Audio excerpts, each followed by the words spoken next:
Yo, good morning, everyone. I'm running just a little. Well, I'm not really running late. I'm gonna try to do these between 10 and 11 for the rest of this week, which means I'll do one tomorrow again. And then I think on Monday we're gonna try to change things up, Dustin and and I might rope Max into this as well. All right, good morning, everyone. Hey, so it's Thursday, which means I just sent out my weekly economic warning update. I talk about a number of things, and I'm gonna talk about something that I think is quite interesting. Yeah, I know Biden's gun plan. For the past few weeks, we've been talking about 80% lowers. And look, I don't know exactly what Biden is going to, what he's going to do with this executive order, whatever it is going to be. But the ATF has been meeting with gun manufacturers to discuss these 80% lowers.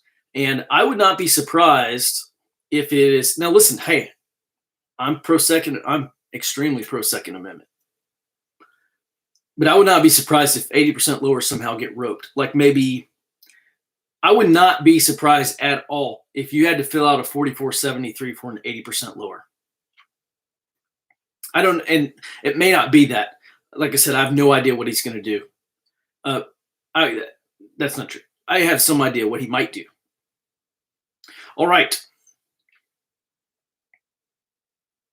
Today, I need to talk to you about a few things on economic early warning. And then I have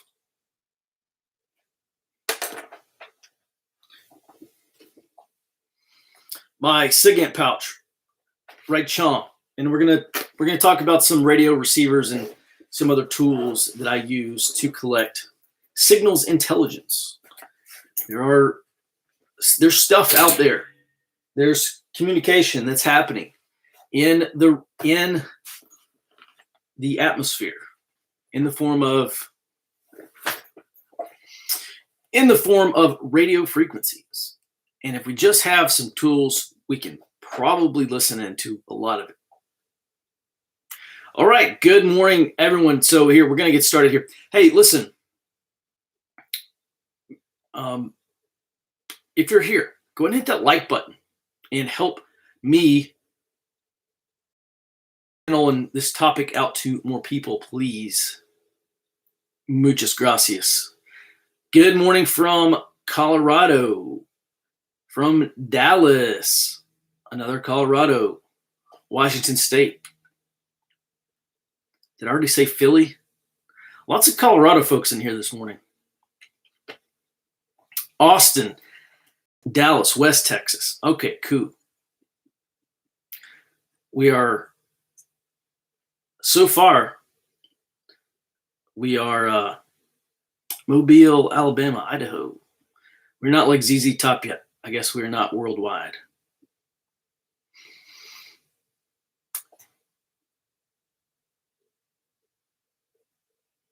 Good morning from Houston. Cypher, good morning. Thanks for the super chat. All right, let's get into this economic warning stuff. For some time now look, I'm not an economist. What I do is I pay attention to what hedge funds are doing. We read these hedge fund, these quarterly letters that they write out to clients. We pay attention to the economic data, the raw data that comes from the Fed and banks and a lot of other places. We pay attention to a lot of investment newsletters. And specifically what we are trying to do is look for all the things that could go wrong. Because look, guys, for 10 plus years, people on the internet have been telling you and me that we're going to have hyperinflation. Oh, and it's been right around the corner for the past 10 years. And we've really had deflation, which is exactly what Ben Bernanke said we were having back in 2008. We've had deflation. The Fed has printed literally, $6-7 trillion worth of US dollars. The amount of money that was printed was multiple of what was printed in 2008. And only just now are we beginning to see some inflation. So I just want to point out that a lot of these blogs and stuff, especially a lot of these YouTube videos, man, they exist for your eyeballs. And they literally want eye-popping predictions, right? Because it flocks people to their channel or it flocks people to their blog and they make money off advertising. And what we try to do is take an even-keeled approach. Realize that the most extreme prediction is less likely to come true. People say, we're going to have, it's going to be A or B that's going to happen. Well, let's look for, A.5, or let's look for C. Let's consider some alternatives here. If it's not one or the other, what else might it be? And so what we do is we collect all these warnings, or make a list of all the things that can go wrong, and then look at all these things that can go wrong and assess the likelihood that they will go wrong. Now, look, there's a lot of stuff that can go wrong. Literally in the next 5 minutes, it could go wrong. It's just unlikely to. With that said, in today's economic early warning, if you're a subscriber, check your email inbox, because I'm talking about the digital yuan, and I write it this long. I write my take on if the digital yuan, which is Chinese digital currency, China's national digital currency, eventually, probably over the next couple of years, international digital currency. I read about if that is going to kill the dollar. And I go into some pretty good detail on why I think it's actually not going to kill the dollar. Because I've seen blog posts and I've seen YouTube channels saying, oh, the digital yuan is going to kill the dollar and it's going to do X, Y, or Z. And I actually don't think it will. And I outline those reasons. But let me move on to something that I think is of much greater warning value. And that is the risk of margin trading. So Hussman Strategic Advisors published a chart of data that comes from the New York Stock Exchange and FINRA. And what it shows is the level or the ratio of margin trading to nominal GDP is at an all-time high. And this chart, I include this chart for Forward Observer subscribers. If you want to subscribe and read our early warning report every single day, where we tell you what you really should be worried about. See, here's the great thing about Forward Observer. The great thing about Forward Observer is that we are subscriber funded. So if we say we think this is going to happen and it doesn't happen, or if something catastrophic happens and other people are talking about it before it happens and we aren't, subscribers say, it's not worth it. I'm not going to give these guys my money anymore because they're bad analysts, and they leave. So I have an incentive. I have every incentive to get it right and to provide subscribers a clear picture of what's actually happening and what they should actually be concerned about. They should actually be preparing about, or what they should actually be preparing for, rather. We don't make money on ads. I'm not trying to drive traffic to my website. What I'm trying to do is to give people every advantage they have in terms of their preparedness. Intelligence reduces uncertainty about the future. And we have just gone through a period of great uncertainty. And one reason why we have grown, look, we grew by over 200% last year.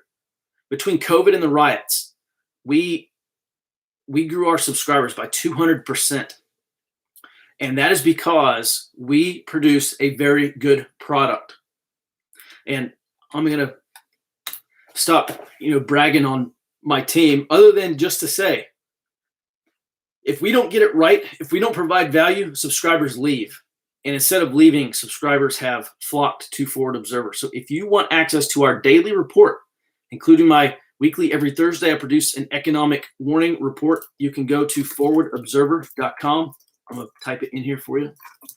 forwardobserver.com/subscribe. Guys, you can get a 7-day trial. Check us out for 7 days. If you don't like it, you can bounce. No questions asked. But I'm betting you will like it because a lot of people do. All right. So like I said, margin trading has hit, as compared to nominal GDP, has hit an all-time high. And what this chart shows us in September 1987, in March 2000, in July 2007, in January 2018. All right, those are some pretty key years. 87, 2000, 2007. What does that sound like to you? That is either before or just before, I should say just before or during massive economic instability, i.e., really not, some of those were economic instability, but it's a market crash. Okay, a market crash followed all of that stuff. So we here in April, gosh, it's April already, 2021. This chart goes to February 2001, which is the last time that this data was published. And what we see in February of 2021 is margin trading to nominal GDP, that ratio, again, going parabolic. It goes straight up, right? Like that hockey stick, okay? So this, exactly what we're seeing right now, has precluded stock market crash, has come just before stock market crashes in the past three major crashes. This has happened just before the past three major crashes. And that is what I want to get across to you. Now, that is not a prediction. Oh, come on. Common Sense Productions, you can wait. Look, that Joe Biden stuff's going to be there. It doesn't affect your life one way or the other, not immediately, at any rate. Yeah, if you want to go watch the White House thing, that's fine. I seriously doubt what Joe Biden has to say is more important than what I'm trying to tell you right now. But maybe. By the way, we've been talking a lot about 80% lowers maybe being one thing that Joe Biden tries to rope in, because ATF officials have been meeting with gun manufacturers, and there's been some legal stuff, some about 80% lowers at any rate. So that's one of the things that I want to get across is this margin trading to nominal GDP ratio is again signaling a market crash. It does not mean that one will happen. I just want to point out 87, 2000, and 2007 are the times when it did happen. And those are some key years for market crashes. Now, here's the other thing. Total unfunded liabilities. Hey, good morning. Pastor Joe Fox is in the house. Good morning. Unfunded liabilities over the past 5 years have grown by $38 trillion. Now, I know we've had some GDP problems in the past 12 months, but if you compare unfunded liability growth over the past 12 months versus GDP growth over the past 12 months, you get a ratio of 775. Unfunded liabilities have outpaced GDP growth for the past 12 months by 775%. Also, we have Mohamed El-Erian, who's an economist for Allianz, and actually the UN chief are warning about the COVID debt trap, basically talking about the risk of contagion. Here's what the UN chief had to say. Now, look, I don't really generally care what the UN has to say. However, Antonio Guterres, who is the United Nations chief, says, quote, "There is an illusion of sustainability, but it risks bringing quite dramatic surprises." He's talking about the risk of contagion, specifically throughout emerging markets, because they are accumulating all this cheap debt, and eventually interest rates go up, and then you have this massive COVID debt trap.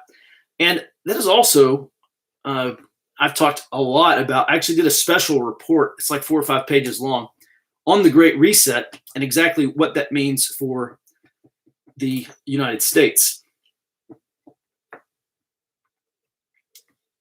Catching up in the comments real quick. How much do we spend on the military? That's the greater problem. Well, I don't think that's actually the greater problem. I think over the long term, look, military spending can be cut very quickly. You can't cut unfunded liabilities. I mean, you can, but you're going to get massive protests in the streets like Greece had once they try to do their austerity. Austerity is not a winning political message. You cannot feasibly, it's politically not feasible for you to cut unfunded liabilities, yet they continue to grow exponentially, 775% outpacing GDP growth over the past year.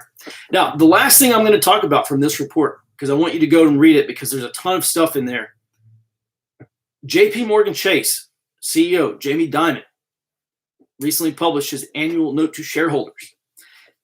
And he's talking about financial risk. He basically says, look, the banks don't pose any financial risk. They're well capitalized. There's oversight. They're very well regulated. But he says this, he says, what if the actual financial risk during COVID has shifted from banks to a shadow banking industry? And basically he's pointing to all these fintech companies, these financial technology companies. He doesn't name names, but Robinhood is one of those. Robinhood you probably have heard of before. And these are non-banks providing financial services. They're not regulated like banks. And look, I'm not trying to advocate for greater regulation here. I'm just saying they're just not the kind of oversight that banks have. And what happens is there are all these laws on the books that supposedly, at least after 2008, supposedly prevent banks from engaging in risky business practices, risky investments. There are no such regulations. This is what Jamie Dimon's pointing out. There are no regulations on a lot of these financial tech firms, non-banks that are providing financial services. He says, quote, we should remember that the quantum of risk, this unprecedented pandemic, may not have changed. It just got moved to a less regulated environment. Now, he's not saying, he goes on and basically he's not saying that there's an imminent risk of financial contagion here. He's just pointing out that basically Congress and all these financial oversight folks are creating potentially a grave error by allowing these non-financial or these non-banks to engage in financial services. Basically, they could be doing something shady that the banks got caught doing numerous times and had several of these financial firms completely go under over the past 10, I guess going all the way back to the 90s with long-term financial management. And then you get Bear Stearns and Lehman Brothers back in 07, 08 and that stuff. So it's just an interesting point, right? Everyone's focused on the banks in terms of financial risk, and Jamie Dimon saying, look, the financial risk is still there. It's just been transferred from the banks to these non-bank entities that are now providing financial services. Interesting point.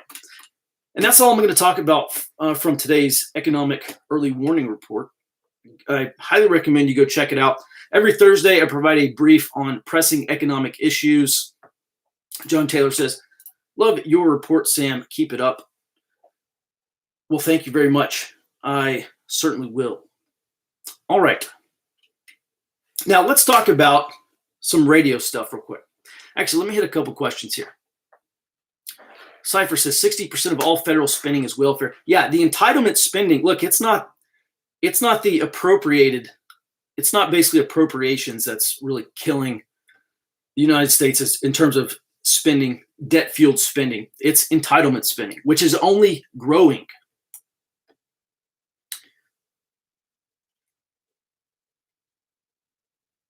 Jeff says, fintech is a big one. Yeah, fintech is not as regulated as the banks. And this is exactly what Jamie Dimon is saying, that the financial risk has migrated to fintechs as opposed to the banks. I-49 says, how much maintenance are required for nods? I don't know, man. I have a pair of PVS 14s. And one big thing I do is take the battery out. If I'm not using them, I take the battery out. And I don't know exactly what that does, but an infantry, actually a good friend of mine who was in the infantry, said that's what I should do. And frankly, I don't know anything about maintenance on nods. I've had mine for about a year now, and I haven't done anything to maintain them other than keep them. I keep them in like a Pelican case with foam in there. And it's probably a good question, but I can't answer that for you.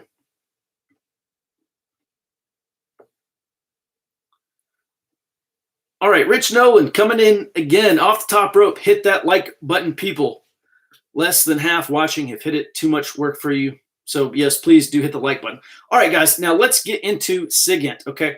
I'm not going to go super deep into this, but if you have questions, I'd be happy to answer them. We're going to start off with a little tool I call a Bubba Finder. And I've talked about this before. By the way, I bought this little camera pouch, and I found that it is pretty handy to keep all my SIGINT stuff in there. Okay, so you can see radios.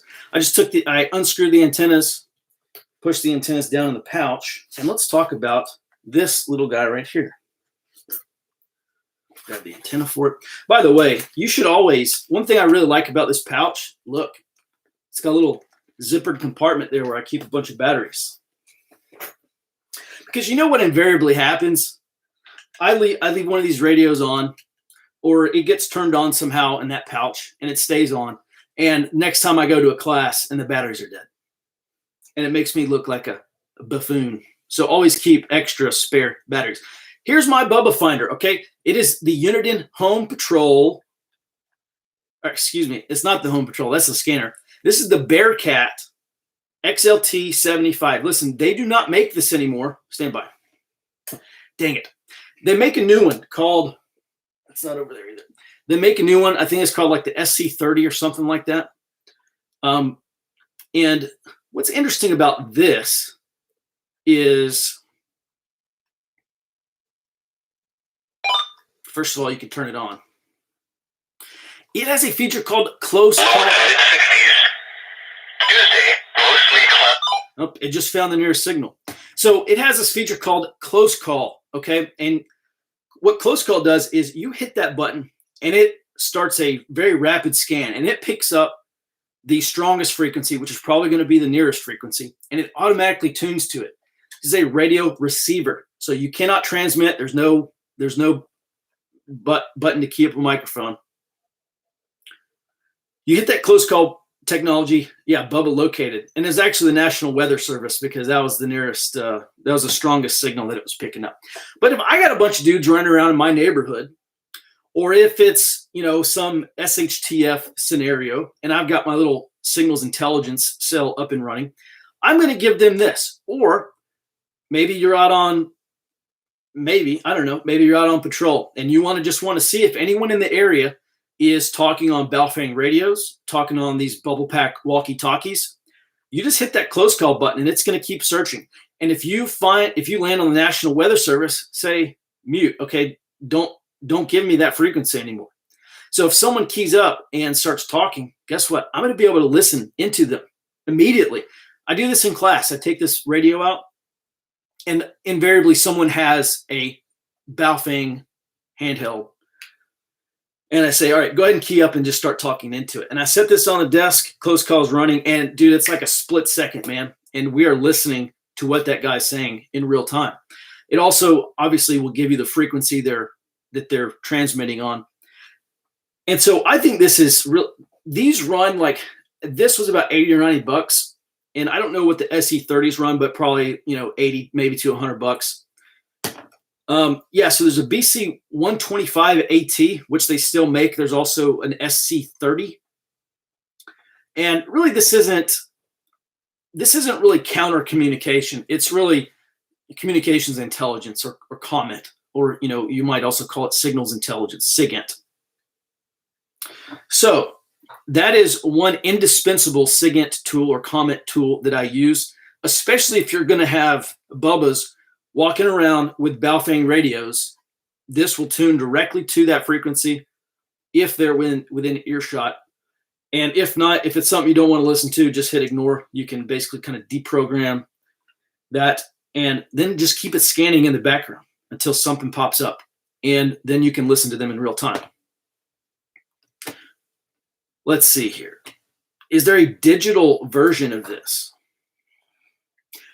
There might be some kind of SDR software that might do that might kind of act as a scanner. I'm unfamiliar. It would not surprise me if they exist.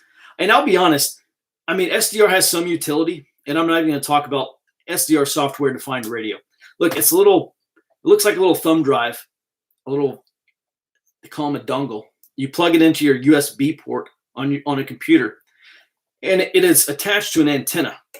And you run some software, like I think it's called GDRX is the one that I use. It's open source, it's free. And one thing you can do is you can look at the digital spectrum, right? So anytime you see a spike, that is some kind of radio frequency or electromagnetic frequency that is either transmitting or that exists on that frequency. And you can tune to it, and it basically turns your computer into a scanner, basically. All right. Here's the thing about an SDR. Guys, you've got to plug an SDR into a computer. Look, this is extremely mobile. Put this in a radio pouch, keep this in the truck, do whatever, just have it running. And then boom, as soon as someone starts transmitting, I am listening in. So at any rate, that's that. I highly recommend that. Super cool. Listen, especially because all these people, they're buying these Baofeng radios, or they're buying these, the Woodlands or whatever they're called, the walkie-talkies, the bubble pack stuff, the Bubba Finder. Highly, highly recommend that. Now let's talk about a police scanner next. Now, one thing you have to take into consideration with a police scanner is if it's digital or analog. And, your granddad's police scanner, your dad's police scanner, probably analog. And a lot of law enforcement agencies, a lot of first responders still use analog transmissions. But more and more, they're moving to digital. So if you have an analog scanner, it is not going to, it might be able to find a digital communication, but you're not going to be able to listen to it, because a digital transmission is digitally encoded. And so you have to have a digital police scanner to digitally decode. Now, I'm not talking about encryption. I'm just talking about digitally encoding something into ones and zeros that gets transmitted. And they do that because it takes less bandwidth and a number of other reasons. However, this guy right here is a Uniden Home Patrol. It's actually a Home Patrol 2, the Radio Boogaloo version. And I tell you, I really like this guy. I highly recommend them as well. Is that radio analog, or is it digitally capable? This right here that's actually a good question. I'm almost certain it's digitally capable. This Uniden Home Patrol 2 is my police scanner. Now look, buying a police scanner is kind of like buying a car or a rifle, right? This is what my infantry buddy says. People, he runs a gun store, right? And people go in there like, okay, I want to buy a rifle. And he's like, well, okay, it's kind of like saying you want to buy a car. You want to buy a Kia, you want to buy a Cadillac. And so this is the Cadillac of police scanners. Now, most scanners will probably look something like this. If you have a mobile scanner, if you have a base station scanner, might still look something like that. That is only going to give you the frequency of whoever's transmitting, and you may not know exactly who is transmitting. However, this little guy right here, let me turn this on. One great thing about this Uniden Home Patrol, there it goes, is that it comes preloaded with emergency services frequencies in the United States and Canada. Sorry, Mexico. What this means, hang on, I got to set this clock. Every time I turn this thing off, I got to set the clock on it. Let's just make up a number.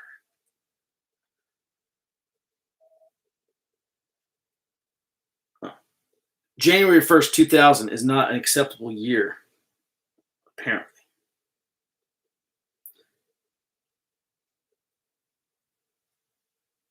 What's today? The 8th.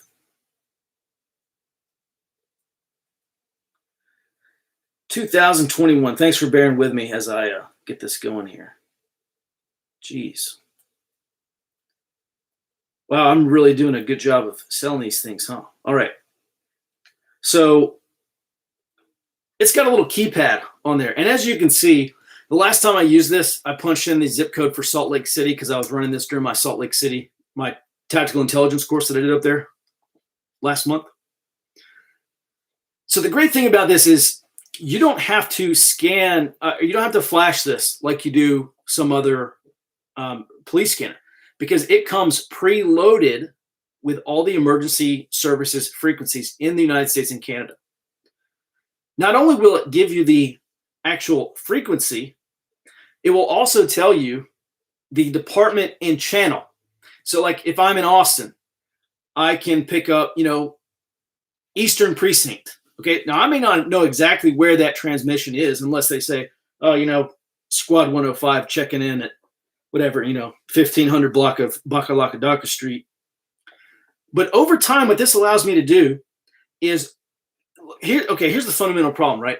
You have like 5 or 10 or how many ever 20 people all transmitting on one frequency. Unless you start to recognize voice, unless they're using call signs, it's very, very difficult to kind of parse them out, right? Looking at individuals transmitting on this frequency.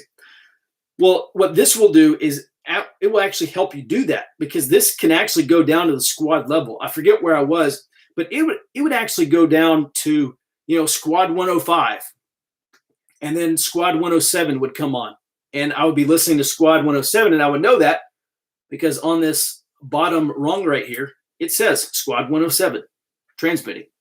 So pretty neat. Now, here's the other super cool thing about this. And what I'm going to do is, you can buy this stuff on Amazon. What I would much rather do, listen, if you have like a ham radio store or some electronic store near you, I would probably go there rather than buy it on Amazon. But this is the Uniden Home Patrol 2. Cypher, great question. Is this antenna removable for a higher gain antenna? And the answer is yes, because I take this off every time I put it in the pouch. So yeah, you can, like when I'm in my truck, I have a little magnetic antenna that I stick to the top of my truck so I can get better reception. Or as Cypher says, a higher gain antenna. You can tell I'm not really a radio guy. Listen, actually Sparks 31, he's a big ham radio guy, and he's actually a combo guy in the Army. He always used to say, listening is twice as important as speaking. And coming from a SIGINT / intelligence gathering perspective, I don't ever want to key up a microphone, frankly. I don't ever want to key up a radio, generally. I would much rather just listen. And Justin adds, I own both Home Patrol models and would recommend the handheld version for most people. So yeah, this is actually the base station, although this is highly mobile. They have a handheld mobile version that looks more like this, but it still has the same screen, and it'll have the department and channels and all that stuff on there for you too. Here's the other cool thing about the Uniden Home Patrol, right? All these people talk about bugging out. Well, I got a 4-hour bug out trip, or I got a 1-hour bug out trip, or whatever, right? Well, a lot can go wrong in 1 hour. There's a lot of bad hombres out there on a 5-hour trip to your bug out location. So the question I would always have is, how do I know what's on the other side of this hill? What's going on in this town? I want to know what's going on in the town before I get there. That is a problem that only intelligence gathering can solve. Dude, you can have the biggest gun truck with the biggest guns and the most ammo and the most whatever. But if you don't know what's on the other side of the hill, if you don't know what's on the other side of the town or what's happening on the other side of the county before you get there, you might find yourself in a strategic disadvantage. You might suffer from something we call strategic shock. And so, one thing that I have, I call it my big jumble of cables here. All right, who knows what this guy right here is? Anyone guess? All right, that's right. I'm just going to guess that someone's going to say a GPS antenna. Super cool piece of little kit here. Now, I can plug this into my Uniden Home Patrol, slap this bad boy on the top of my truck. And the super cool thing about this is, because this Uniden, by the way, I have no financial interest in Uniden, although I probably should have invested in them because I've probably sold thousands of these things. They should be sending me free stuff just to demo and sell my classes. Now, because this Uniden Home Patrol has all these emergency services frequencies already plugged in this thing, this GPS antenna tells this Uniden Home Patrol where I am in real time. and it automatically updates. As I move from jurisdiction to jurisdiction or from county to county, it automatically loads those nearest frequencies as I'm driving down the road. So I get a continuous coverage of a police scanner without even having to press a single button, which means, and I've actually done this before, I can drive from Texas to Georgia and have this run the whole. So you can also pair, give me 1 mile or 2 miles around this location. You don't want stuff coming from 30 miles away from the other side of the county that you're in. Build kind of like a little geo bubble around you, and it will ignore the frequencies that it thinks are coming from outside that geo bubble. Okay, can it also geotag? Probably not. I don't think, no, there's really no way to geotag. By the way, for those of you who say the stream is laggy, I'm sorry. I got to get one of those Cat5 cables or whatever and plug directly into my modem, and I think that will solve our problem. I'll have that up and I'll have that ready by Monday.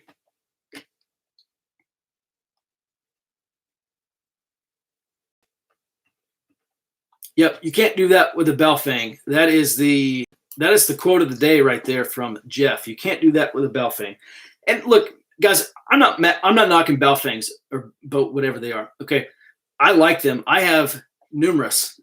A couple of years ago, Amazon Prime did that deal. It's like you buy a pack of 10 or whatever for a lot cheaper than you could otherwise. And I just went ahead and bought one. I said, look, worst case scenario, they're like $30 a piece or whatever they are. And I can hand this out to my community in a worst case scenario. And I'm not going to cry about it if one of those things breaks or if one gets lost. I'm going to be happy that I have that capability, that I have the supplies to hand out to these people. Because what does this do? Again, as an intel guy, right? In the Army, he said, every soldier is a sensor. Every member of my community is a sensor. And if I can get them into immediate contact with me so they can see something and say something, then there's a very good chance that we can seriously step up our security efforts and exponentially increase the safety of our families if we can only transmit this information in real time, which we can. So again, I'm not knocking the Baofeng radios. I think they're great for what they are. But people say, oh, I'm going to use that as a police scanner. Okay. Actually, if I could just go on a quick rant here. A police scanner on your iPhone or whatever will work in a pinch. I'd rather have that than have nothing. However, cell phone batteries go down, and then your scanner goes down. You also cannot make a phone call while running that scanner. So if I hear something, I've got to turn it off, or I have to minimize that app, hop on a phone call that in, and I don't even know if you can send a text message while listening to it. But here's the thing. Just buy a police scanner, man. Just get a legit police scanner. Instead of saying, oh, I'm going to buy my 7th AR-15, just buy a police scanner, bro. Sell your 8th AR-15 and go buy a police scanner. Now, there may be some caveats to that. If your local jurisdiction, if the emergency services in your area of operations are running encrypted, which is happening, that's becoming more the case, maybe don't go out and buy a fancy police scanner because you're not going to be able to listen to them. There you go. BC 125 runs $125. Home Patrol 2. Ooh, okay. The Home Patrol 2 runs $525. You used to be able to get them for about $450. And then after 2020, people realized actually having a police scanner makes a lot of sense. And the price shot up. So you're paying an opportunity cost there. Yeah, if you can find a Home Patrol 2 for less than $500, buy it, because you could probably flip it for $525. But seriously, $450 is a super good price. I would not pass that up. And I know that's expensive. But let me ask you this.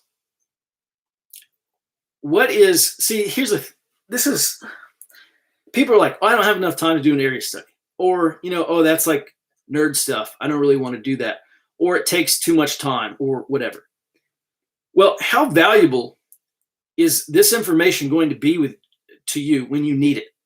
Right? Because I imagine there are a lot of people who would pass up buying a $500 police scanner. And I'm not saying it makes great sense for everybody, but by and large, it does make good sense. when you need it and you don't have it, there are people who probably willing to pay thousands of dollars for that information during an emergency when they really got to have it. So I look at $500 now, $500 now versus what I might pay. Am I going to pay through the teeth in the future? Well, I'm going to save a trip to the dentist's office and just buy a police scanner. And by the way, again, I'll have this fixed for tomorrow. I got to get a Cat 5 cable so my stream is not as laggy.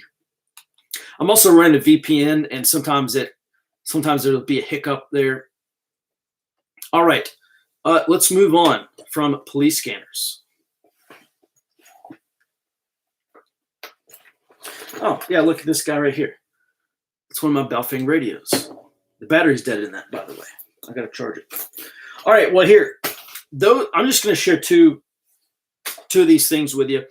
Just to recap, here's my bubble finder. It's a Uniden. This is the BC75 XLT. Apparently, they make a 175. Now, they discontinued this. There's also like an SC30 that you might check out. And then this is my police scanner, the Uniden Home Patrol 2 Electric Boogaloo. And now we'll open up for some questions. If you have some questions about anything we talked today. Oh, Cypher asks, great question. Do either of those scanners support any kind of digital logging to an SD card for later analysis? And the answer is yes. This guy right here, this Uniden Home Patrol. Oops, what side is that on? Yep, right there, there's a place for an SD card. And actually, there's an SD card already in there. There's my SD card right there. Little 4 gig SD card. And yes, it actually will record. One of the cool things that we were able to do when we battle tracked the Ferguson riots is we recorded it, and we were able to go back and listen in and analyze stuff after the fact. So yes, you absolutely can record for later storage, processing, and analysis. All right, let's move on now to other questions. Which scanner has the GPS? You can buy the GPS antenna. It used to run about $90, and that's for this Uniden Home Patrol, the police scanner. Home Patrol 2 has the GPS antenna attachment.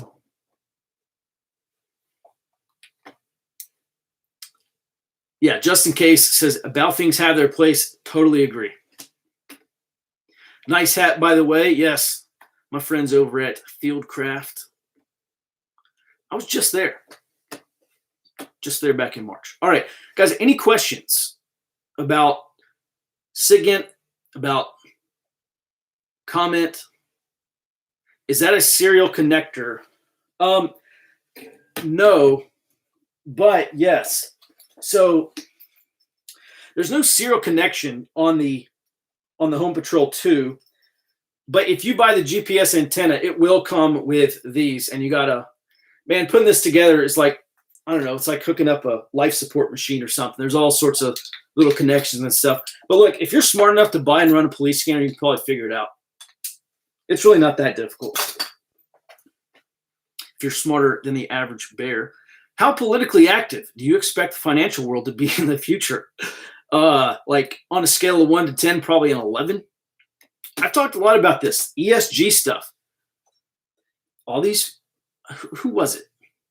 It was McKinsey, and it was someone else, some big bank or some big financial firm was saying, oh, may even been PricewaterhouseCoopers or Cooper, said that eventually ESG, environmental, social, which is social good, and governance issues are going to be one of the major ways that they value companies, right? So what are stock valuations based on today? Book assets and basically current and future earnings, especially future earnings. Because a lot of these stocks are way overvalued based on current earnings and current book value. Future earnings. And what they said is they're going to add to that.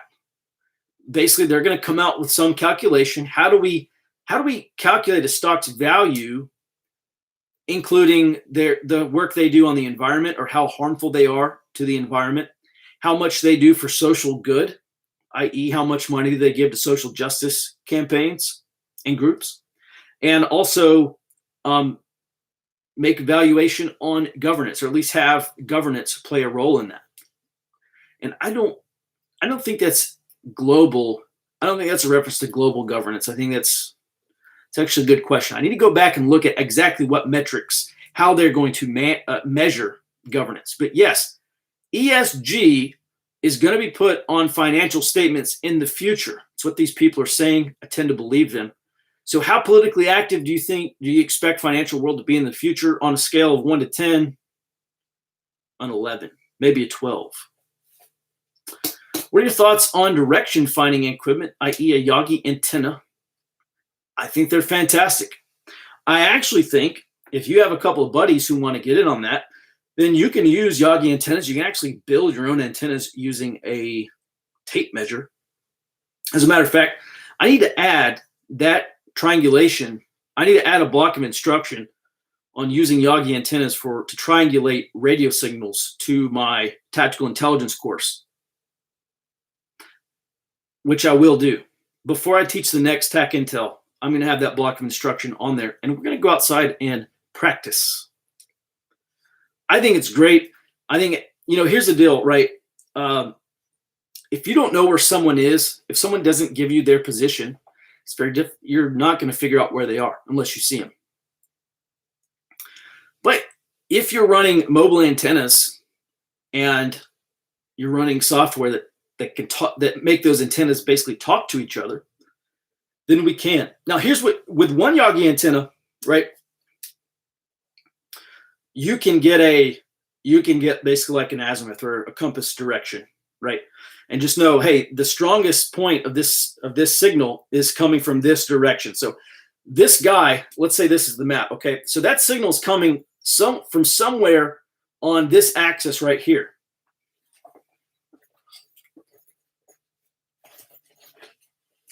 And then you add another guy over here that says, I'm over here, and this guy's over here. And this guy is where these two signals, in the general area of where these two azimuths intersect, okay? Because that's the strongest line of signal from this direction. This is the strongest line of signal from this direction.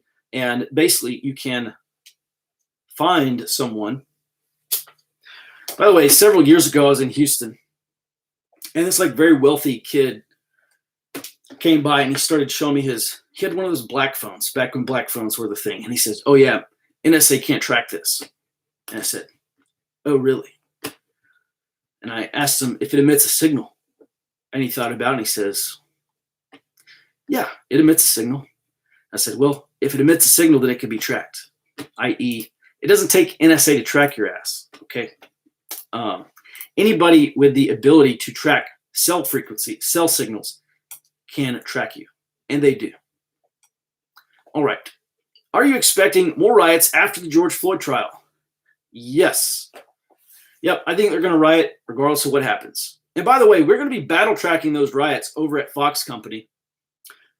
So if you want to get, and I'm doing videos on Tuesdays and Thursdays for Fox Company. Yes, Fox Company does cost money because you get in there and I'll give you training. I'm teaching people how to battle track riots in Fox Company right now.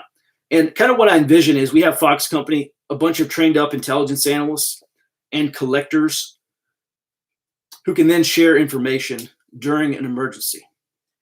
So, i.e., we kind of have our own emergency intelligence team, if you will. So, yeah, guys, it's $99 a year. We're going to battle track the Ferguson riots. You're going to learn how to do that. Then during hurricane season, we're going to find a bunch of groups to partner with. And actually, I got to talk to TJ over at Bear Independent to see if they want some reach back capability, some RFI, some real-time disaster intelligence. And I don't even know if they have that already or not. But when they do their humanitarian and disaster relief stuff, there are threats in the area. They probably have lots of questions about the environment they're going into. And that is probably some mission-critical intelligence we can provide them. By the way, we've also worked with Cajun Navy before. And so we're going to be, actually, I got to talk to the director of that particular group. And I'm fairly sure we're going to be providing intelligence support to their search and rescue teams during hurricane season this year. So if you want to cut your teeth on a real world mission and also do some good, some real social good, then hop on over to Fox Company, where I'm doing videos Tuesdays and Thursdays, teaching you how to do all this stuff. All right, let's see here. What is a good police scanner if you don't want the Cadillac version? Martin, that's a great question. And the short answer is, I don't know, but here's what I will do. Let me talk to some friends and let me do some online research. And I think what I'll do is give you like the Cadillac, the Honda, and the Kia version of police scanners, if that's okay. The Kia, frankly, the Kia is probably just buying a $30 Baofeng radio and getting one of those cables and flashing your local emergency services frequencies. And I don't know if it's at every ham radio group, but there are a lot of ham radio clubs out there who can probably do that for you. Nick says, thanks, Sam. Love doing fox hunts. Yeah, the triangulation stuff, direction finding, a lot of ham radio guys and other people call them fox hunts. Does an equivalent digital scanner also pick up analog signals? Yes, they should. If you have a digital scanner, it should also pick up analog. Is there any capability you wish those scanners have, but don't have?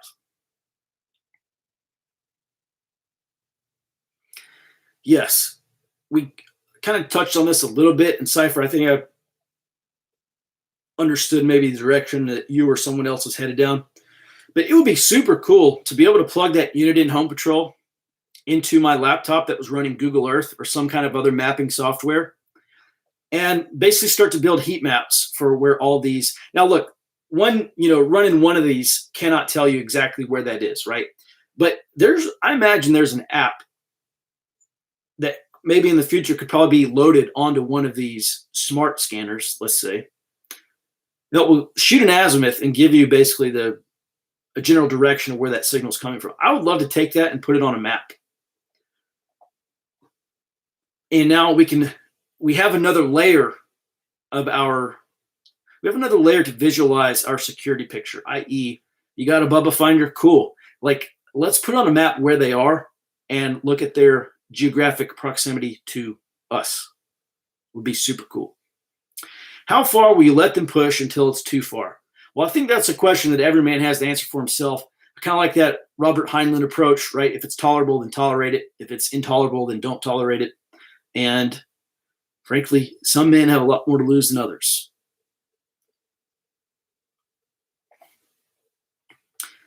Justin says, predicting 17 named storms this year, 8 hurricanes and 4 major hurricanes. Yes, we will probably be busy this hurricane season.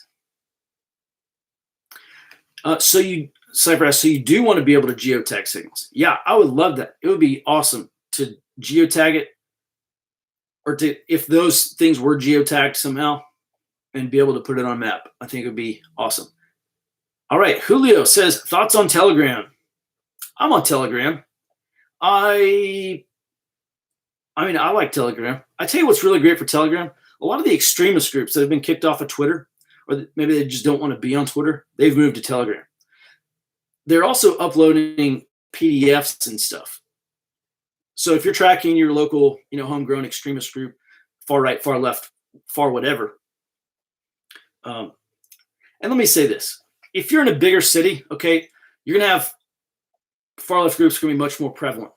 But it's super cool to hop on Telegram and download the PDFs and stuff that they share. Oh, Patriot Nurse is in the house. Which of your classes do you recommend first? Well, first of all, welcome to the channel. Second of all, I would say I've been teaching these one-day area study courses. And by the way, I was talking to Bear from Bear Independent a couple days ago. And I think we're going to do a joint class. He's going to do in the morning session, he's going to do a Stop the Bleed class. In the afternoon, I'm going to do a half-day area study, basically just an accelerated version of the one-day area study class. So if you can make it to an area study class, that's a good one. and you leave there with what probably like a 50 or 80% area study completed. Otherwise, try to make it to the 2-day tactical intelligence class. And the tactical intelligence class goes into a lot of intelligence gathering, how to run a local intelligence network, for emergency preparedness and community security, i.e., hurricane season's coming up. Maybe there's a riot in your neighborhood and you want to make sure that those dudes aren't getting too close to your home. Or maybe you got to call your grandma and say, Grandma, who lives in Ferguson, Missouri, get in your car and haul ass out of there. Go down this street because there's no riders on this street. Then when you get there, take a left on the highway, whatever, and drive to my house. And actually what's funny, it's not funny, but what's really cool about that battle tracking thing that we did for the Ferguson riots is we had a very good real-time picture of where rioters were, where law enforcement was. So if we did have to navigate ourselves out of that situation, we could have done so quick, fast, and in a hurry because we knew where all these people were and where they weren't.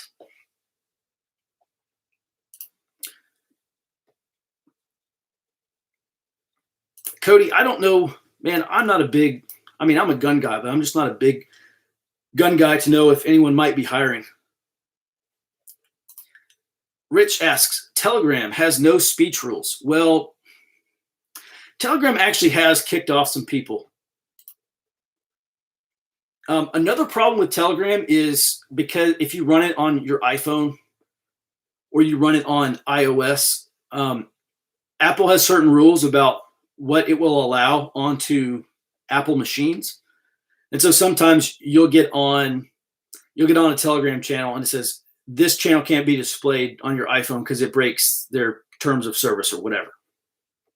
So if you run Linux, basically any flavor of Linux, and you can load Telegram or use a Telegram API to run that stuff on Linux, I think you'll probably get just about everything you want off of there.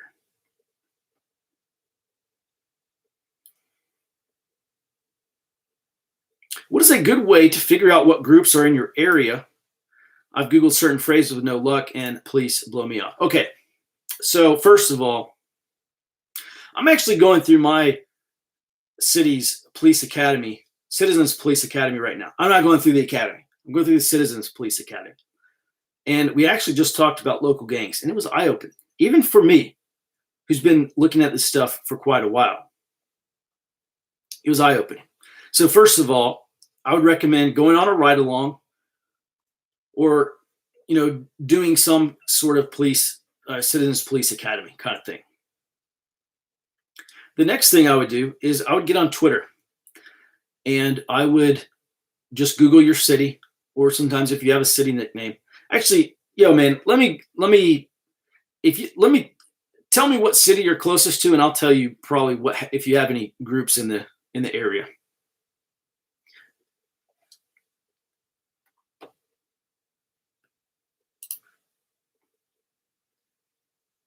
Rich asks, but is it not like YouTube or Twitter? No, Telegram is not like YouTube or Twitter. They typically don't censor people. They typically do not kick people off of Telegram. Cypher asks, can you do a quick rundown on the workflow to sign up for Fox Company? Yeah, so you can head out. First of all, good question. Thanks for asking. You can head over to the Gray Zone Activity website. So you can go to that website right there. That's the new training company. By the way, we have 2 classes coming up in Dallas. We got basically a surveillance fundamentals or surveillance awareness class, and a buddy's coming in to teach that. And it's the fundamentals of surveillance and counter surveillance, so you can know that. So if you travel to a foreign country, as I do from time to time, or you find yourself in a semi-permissive environment or maybe non-permissive environment, you know what to look for. Is this criminal element or this criminal gang or whatever? Is this terror group conducting pre-operational surveillance around me or my home or place of work or whatever? That's the 24th and 25th of April. You can go to grayzoneactivity.com, sign up for that. And then the next weekend, we're running another close target reconnaissance course. And through close target reconnaissance, you're going to learn a lot of cool stuff. This will be the second class that we've run. And you're going to be able to reverse engineer the security vulnerabilities on your home, your retreat property, your bug out property, your business, your whatever. Joseph asks, any groups around San Antonio? Yeah, there are a few. There's a Socialist Rifle Association group there. There used to be, there's like a couple fascist groups there. I imagine there's some kind of Antifa presence in San Antonio. I would have to go back. We have this massive database. I'd have to actually go back and, well, it'll take me a few minutes to get to it. I don't want to have that kind of dead air on the channel. But yes, they are there. Is President Biden a potato? Answer. Yes. Yes, he is. Any around Conroe? Probably very small presence. Guys, most of the far left groups are going to be in major metro areas. A lot of the right-wing groups, like, and I say right-wing, and it just become common parlance at this point. But, a lot of the fascist groups and I don't even want to group in all these people into the same umbrella. But typically, groups that are not on the far left are going to be in more rural or suburban areas. All right, so doing a quick rundown on the workflow to sign up for Fox Company, super easy. Oh, and Patriot Nurse says college towns. Yes, if you have a college town, very good chance that you have at least a small communist group. A lot of these communist groups are armed or in the process of becoming armed. That's actually one of the things the Socialist Rifle Association are doing is training up a bunch of people. They're not really a violent group. As a matter of fact, they tell their members to not go to protests armed, at least not under the SRA banner. But really, they're kind of like the cadre. Yeah, Justin chimes in, yes, if you live in a college town, you will probably have some flavor of Young Democratic Socialists of America as well. Any presence in the Beaumont area? Now, my understanding is Beaumont's primarily a blue collar. So I would not imagine you have a very strong, especially for oil and stuff.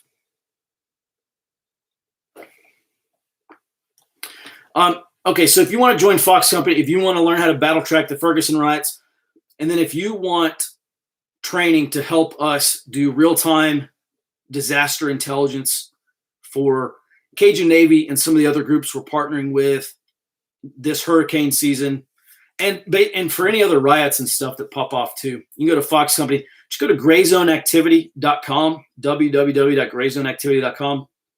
Then you can, Fox Company is the subscription. It's $99 a year. You get training. I'll teach you how to do all this stuff.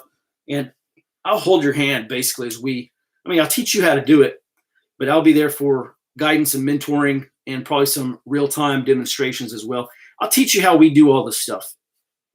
So that is Fox Company. And then I need to add a bunch of classes. I have a few more seats left for our Gettysburg class.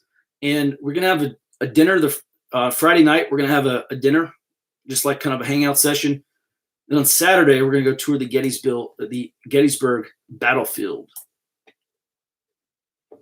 All right, guys, the sign-up page, if you want our daily intel brief, the sign-up page is forwardobserver.com/subscribe. And let me make sure. Let me just double check here.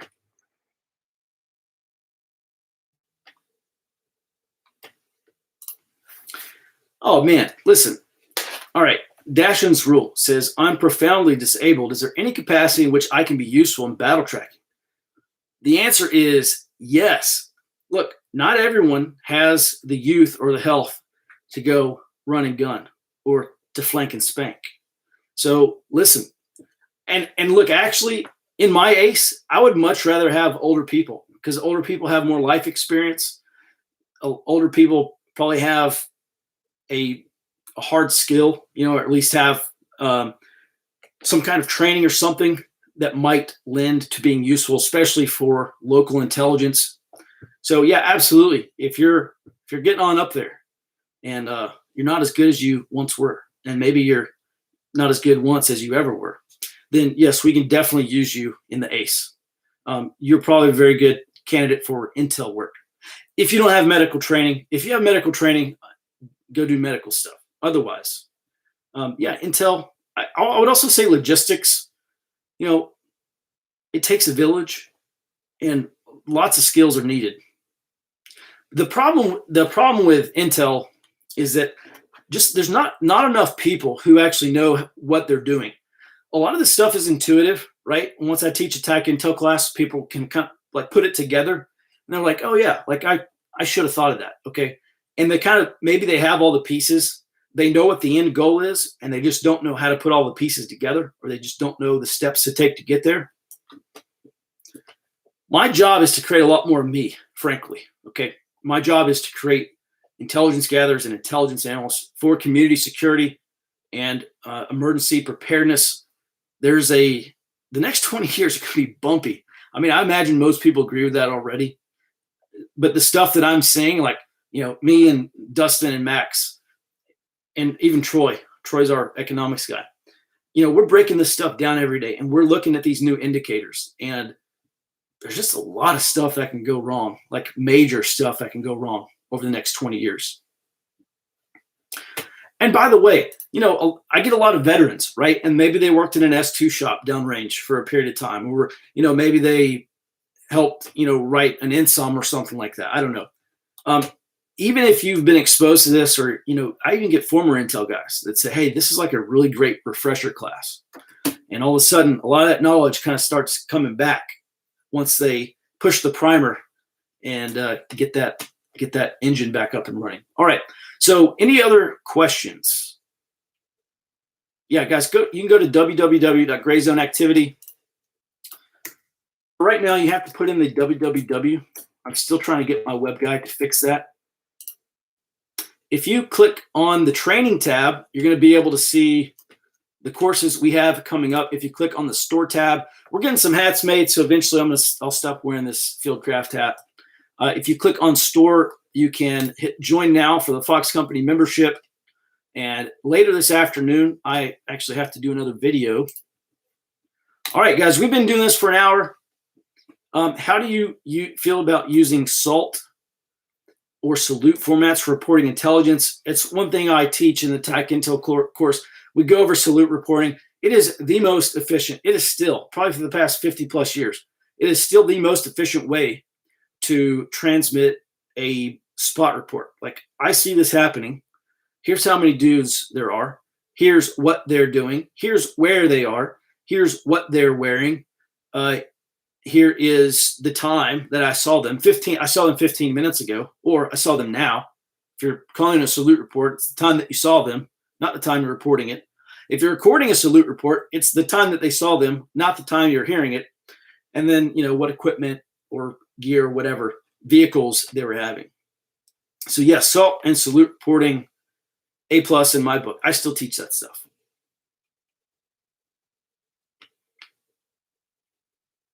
You're on risk says, hey, I'm late, but thanks for the SIGINT info.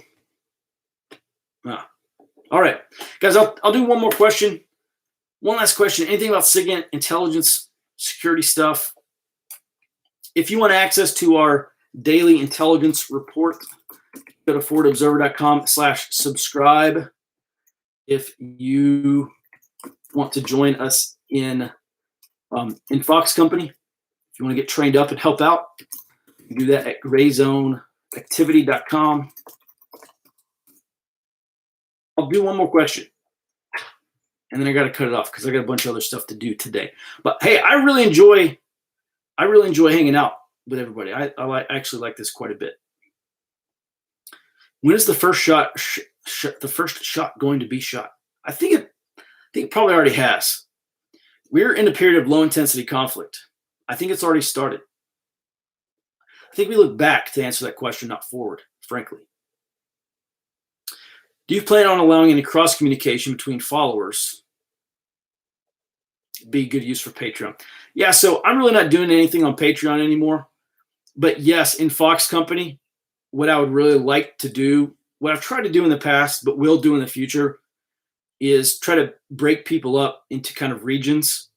So maybe you don't have any, maybe you live in Central Virginia and you don't have anybody in your backyard. But there's a guy in Northern Virginia and there's a guy in like, Northern North Carolina. Okay, well, if it's worth it, you might be able to communicate with them. And yes. Adam says, yes, sign up for Fox Company when the Floyd riots occur, especially after the recent videos from court. It'll be great info to learn. That it will. And with that, we will shut it down. Shut it down. Thanks, guys. I'll be back tomorrow to hang out some more and talk about some more stuff. All right. Until then, be well and stay out front.